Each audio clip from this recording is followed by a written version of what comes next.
नमस्कार दोस्तों, इतिहास के 50 अति महत्वपूर्ण प्रश्न आपके सामने वन लाइनर। कक्षा 12 आरबीएससी की पाठ्यपुस्तक इसका सोर्स है। उस पाठ्यपुस्तक के पाठ के अंत में जो प्रश्न बनाए हुए हैं उनके एबेसद मैंने आपके सामने प्रस्तुत कर दिए थे। अब है अति लघुतरात्मक यानी वन लाइनर। लुप्त सरस्वती नदी शोध अभियान किन पुरातत्ववेत्ता ने प्रारंभ किया था? सोचिए, विचार कीजिए और उत्तर दीजिए। चलो, उत्तर आ रहा है इसका। डॉक्टर वी श्री वाकणकर, याद रखें वाकणकर। दक्षिणी पूर्वी एशिया में भारतीय संस्कृति का प्रसार किन किन देशों में हुआ? दक्षिणी पूर्वी एशिया, जैसे दक्षिणी भारत है, इसका इधर वाला जो हिस्सा है ये दक्षिणी और ये पूर्वी, तो ये वाले जो क्षेत्र है ये इन क्षेत्रों में। उत्तर है इसका जावा, सुमात्रा, बोर्नियो, बाली, इंडोनेशिया के ये द्वीप है, वहाँ पर भारतीय संस्कृति का प्रसार हुआ। अंगकोर वाट के स्मारक किस देश में स्थित है? अंगकोर वाट का प्रसिद्ध मंदिर है। ये क्वेश्चन कई एग्जाम में, कंपटीशन एग्जाम में पूछा गया है, तो ये वीडियो कंपटीशन एग्जाम जैसे रीट, पटवारी, पुलिस, आरएस, पीएसआई और कक्षा 12 के विद्यार्थियों सभी के लिए उपयोगी है। तो उत्तर हो जाएगा इसका कंबोडिया। नवपाषाण युग की प्रमुख विशेषता बताइए। तो पाषाण युग यानी पत्थर के औजार वगैरह मनुष्य काम में लेता था, वो जमाना, वो काल। तो आप इसके उत्तर साथ में नोट करते जाएं वीडियो को रोक के या बाद में, और इसकी पीडीएफ मेरे टेलीग्राम चैनल के ऊपर आंसर सहित उपलब्ध करवा दी जाएगी। चैनल का लिंक डिस्क्रिप्शन में दिया गया है। तो देखिए, उत्तर हो जाएगा कृषि, पशुपालन, नुकीले और सूक्ष्म औजार तथा झोंपड़े, घास फूस के मकान, ये सब कृषि, पशुपालन, ये सब नवपाषाण युग की विशेषताएं हैं। सिंधु सरस्वती सभ्यता के लोग किस धातु से परिचित थे? सिंधु सरस्वती सभ्यता, तो प्रश्न पुटअप करते ही आप माइंड में रिकॉल करें और उत्तर बोलें, या तो बताने का प्रयास करें या कमेंट करें या लिखें। तांबा, जस्ता, कांसा। देखो, तांबा है और टिन है, तांबा और टिन को मिला के कांसा बनता है, तांबा और जस्ता को मिला के जो है वो बनता है पीतल। तो सोना, चांदी इनसे परिचित थे। खास बात आपको ये प्रश्न याद रखना है कि लोहे धातु से वो परिचित नहीं थे, तो इसलिए इस सभ्यता को कांस्य युगीन सभ्यता कहते हैं। लोहे से ये परिचित नहीं थे, ये खास याद रखना। सिंधु सरस्वती सभ्यता के अधिकांश लेख किस पर मिलते हैं? तो यहां इसका उत्तर जो है वो हो जाएगा शैल खड़ी।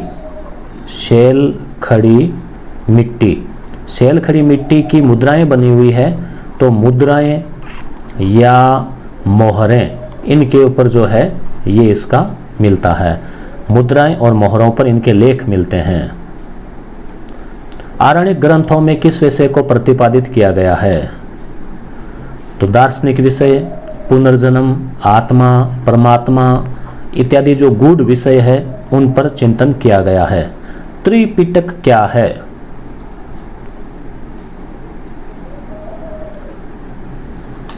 तो ये बौद्ध धर्म के ग्रंथ है। अभिधम पिटक, विनय पिटक और सुत्त पिटक जो है, मुख्यतः ये तीन संग्रह को, पिटक यानी टोकरी, पाली भाषा में टोकरी को बोलते हैं, तो बौद्ध धर्म के ग्रंथ है ये। 10 राज्य युद्ध किन किन के मध्य लड़ा गया? याद करें, विचार करें, उत्तर कमेंट करें।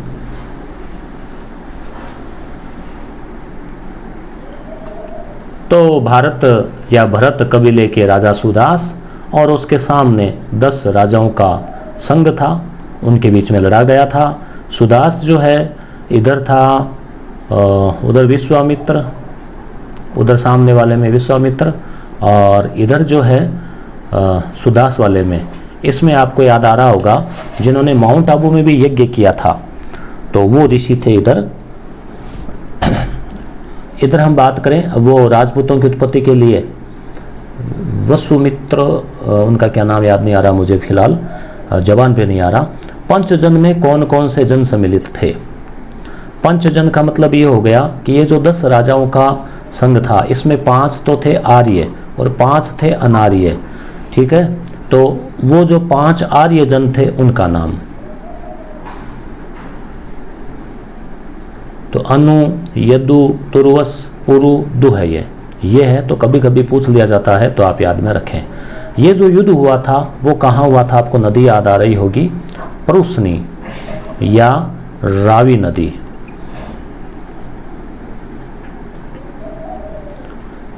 तीन ब्राह्मण ग्रंथों के नाम बताइए।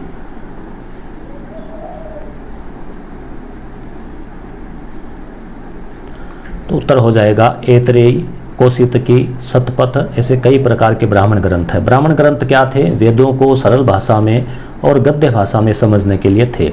प्राचीन भारत में गणित के क्षेत्र में योगदान करने वाले 2 विद्वानों के नाम बताइए।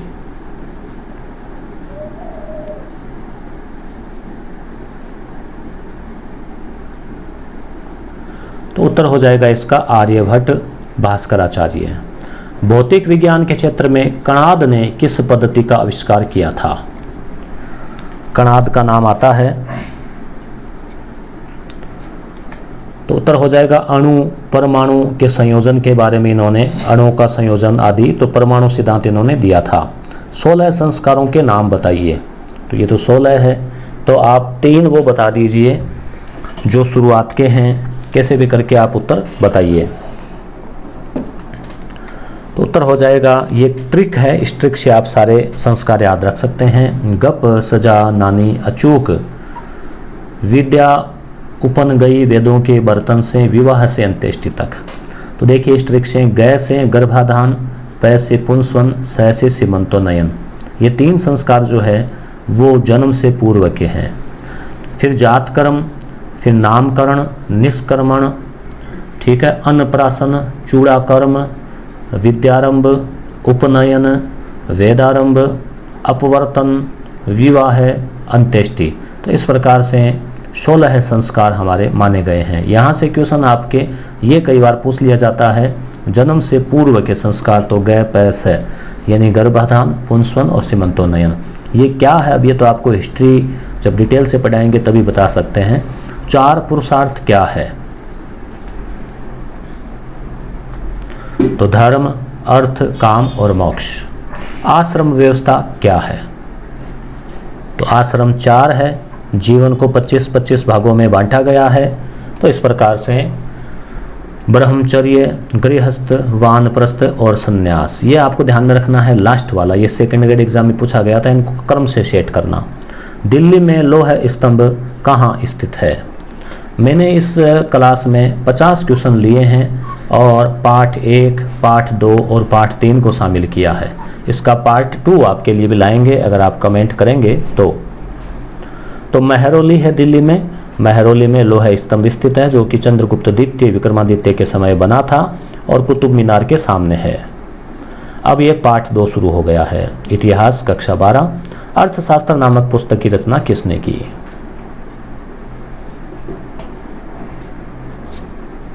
अब मुझे नाम वो याद आ गया, वशिष्ठ। वो समय जबान पे आया हुआ था मगर कहते ना जीभ के नीचे दबा हुआ था, तो अभी ऊपर आ गया। वशिष्ठ ने वो ये तो वशिष्ठ तो सुदास के साथ थे और विश्वामित्र उनके साथ थे। और माउंट आबू में वशिष्ठ ने यज्ञ किया था, आपने पढ़ा होगा राजपूतों की उत्पत्ति के समय। तो उत्तर हो जाएगा कौटिल्य अर्थशास्त्र का। धम्म का सिद्धांत किसने प्रतिपादित किया? धम्म पाली भाषा का शब्द है जिसका अर्थ होता है धर्म, जिसमें सभी धर्मों का सार था।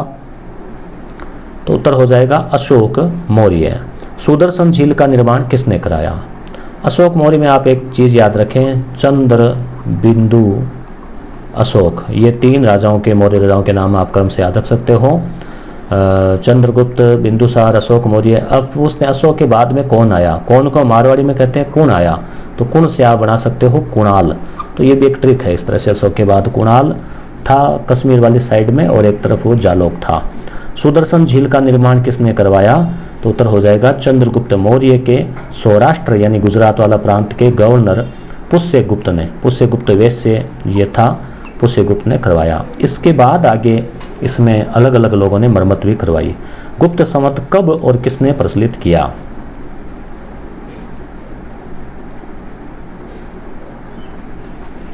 तो चंद्रगुप्त, देखो ये मौर्य नहीं है, ये चंद्रगुप्त है केवल 319-20 ईस्वी में, 319-20 ईस्वी में।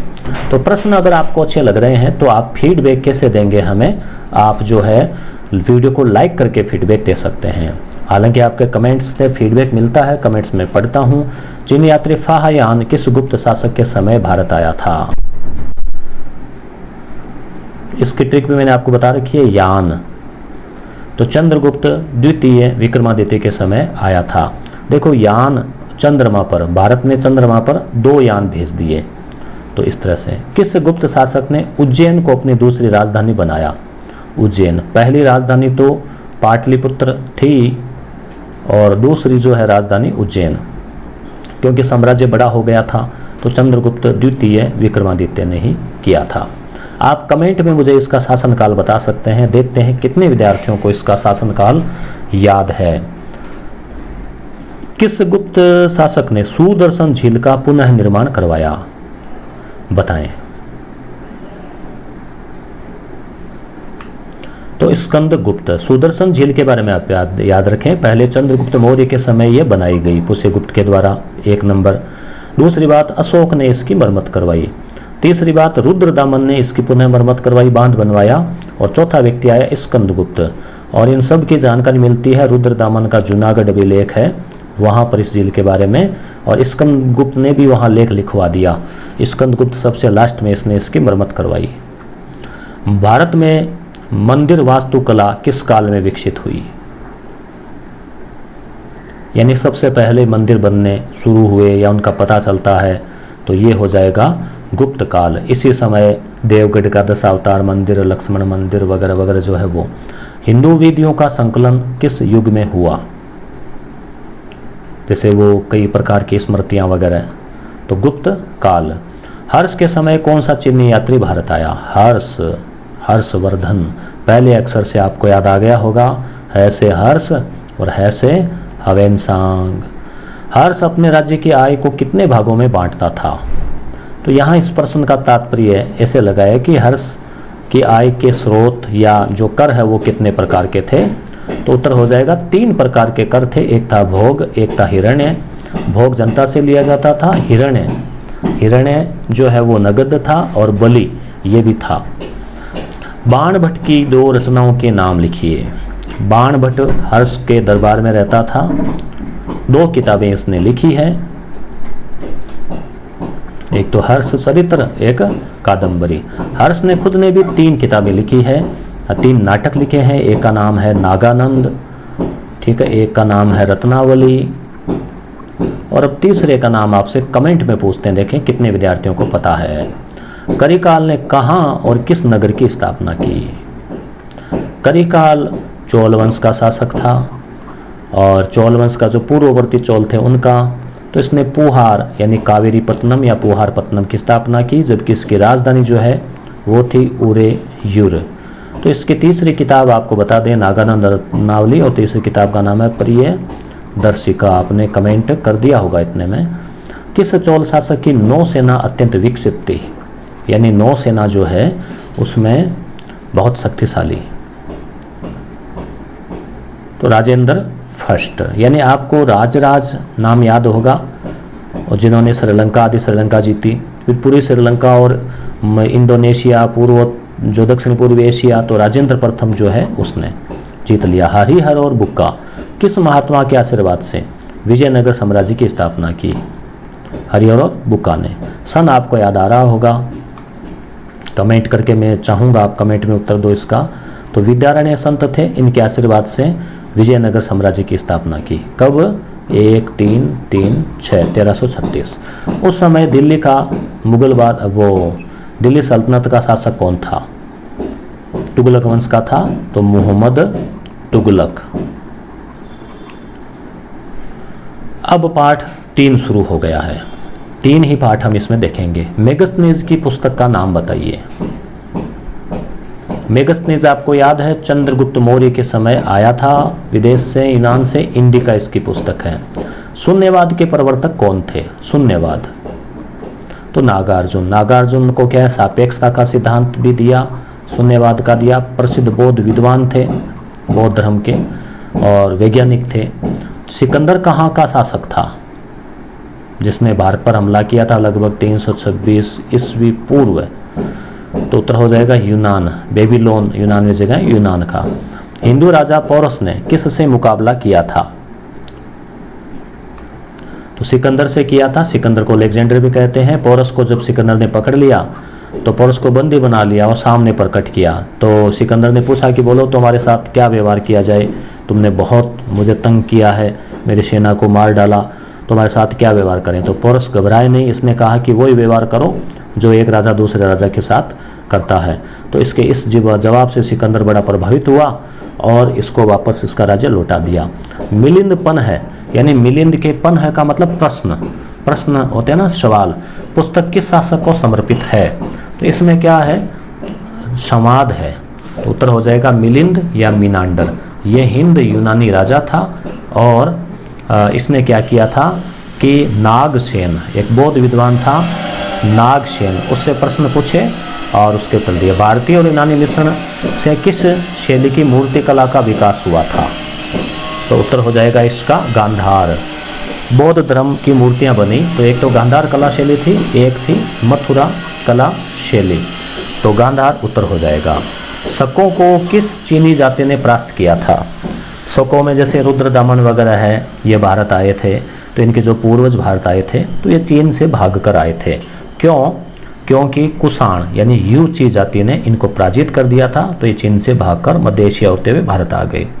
पराक्रम और साहस के लिए इस काल के शासक किस उपाधि को धारण करते थे? इस काल का यहाँ तात्पर्य है गुप्त काल से। तो गुप्त काल के या उस टाइम के शासक, तो उत्तर हो जाएगा विक्रमादित्य। विक्रमादित्य एक बहुत प्रसिद्ध राजा हुए जिन्होंने शकों को पराजित किया, इसलिए। सुदर्शन झील का जीर्णोद्धार करवाने वाले शासक का नाम क्या था? तो जीर्णोद्धार के बारे में हम बात कर चुके हैं, बनाई चंद्रगुप्त के समय थी, मगर 3 राजाओं के नाम आते हैं। मुख्यतः है रुद्रदामन जो है, यहाँ किसी वंश का नहीं पूछा है तो रुद्रदामन ने करवाया, फिर स्कंदगुप्त ने करवाया। संस्कृत भाषा को बढ़ावा देने वाला शासक कौन था? वैसे तो कुषाण में कनिष्क है और भी कई शासक हैं, मगर मुख्यतः है रुद्रदामन जो है, जो कि जूनागढ़ लेख इसने लिखवाया, ये भी संस्कृत भाषा में है, शुद्ध संस्कृत।